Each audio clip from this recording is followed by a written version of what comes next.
అనిల్ కుమార్ అభివృద్ధి నిల్లు మాటలు ఫుల్లు. పోలవరం చర్చ వస్తే పర్సెంటా 0.5% అంటాడు.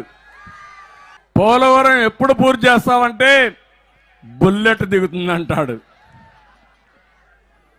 నీటి పారుదల గురించి తెలియని నోటి పారుదల నేత అయిన మన కర్మ.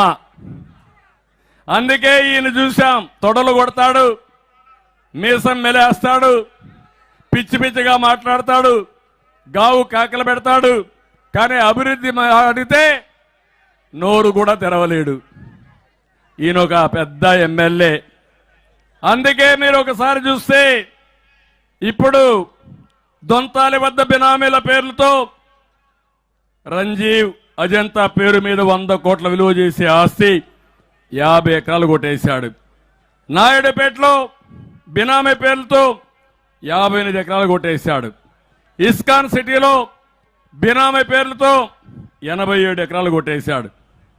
ఇవన్నీ చూసుకున్న తర్వాత ఇక్కడ ప్రజలు చీ కొడతా ఉంటే ముఖ్యమంత్రి ఇతనికి సీటు లేదని చీటించేశాడు. ఇక్కడి నుంచి ఎక్కడికో పంపిస్తాడంటే ఎక్కడికి పంపిస్తాడు, ఇంకా గాల్లో ఉన్నాడు ఈయన. నిన్న చూసా ఏబిఎన్లో అనిల్ అలిగి వెళ్ళిపోయాడు. జగన్మోహన్ రెడ్డి గారికి ఏదో ఇది అనిల్ని మారుస్తున్నాడు కాబట్టి జగన్మోహన్ రెడ్డి గారి ఈ వేదిక మీద నేను చెప్తున్నా, రాష్ట్ర బ్రేకింగ్ వేసుకుంటావో రాధాకృష్ణకి చెప్తా ఉన్నా, అరే బిడ్డ అనేక సార్లు చెప్పా, మళ్ళీ చెప్తున్నా, చాలా సార్లు చెప్పా, మళ్ళీ చెప్తున్నా, జగన్ అన్న ఏది చెప్తే అదే శిరోధారి మనకు భావించే వ్యక్తిని అనుకున్నాడు. నన్ను పిలిచి ఇక్కడికి వెళ్ళు అంటే శిరస వహించి పోతా జగనన్న కోసం అని చెప్పా.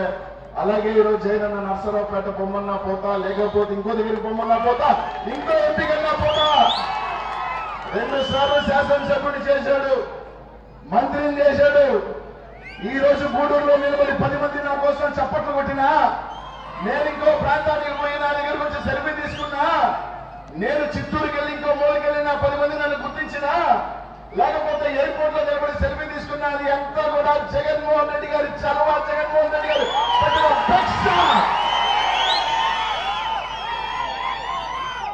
ఎవరికి ఏ స్థానం శాశ్వతం కాదు. 2014 ముందు నెల్లూరు నగరం నాది కాదు, అంతకుముందు వేరే వాళ్ళు ఉన్నారు. ఈ రోజు 14లో నేను వచ్చినా, 19లో నేను వచ్చినా, 2024లో ఏమో భగవంతుడు నన్ను పల్నాడికి పంపిస్తున్నాడు, పల్నాడు ప్రజలు ఆశీస్సులు ఇస్తారు, అక్కడికి పోతా.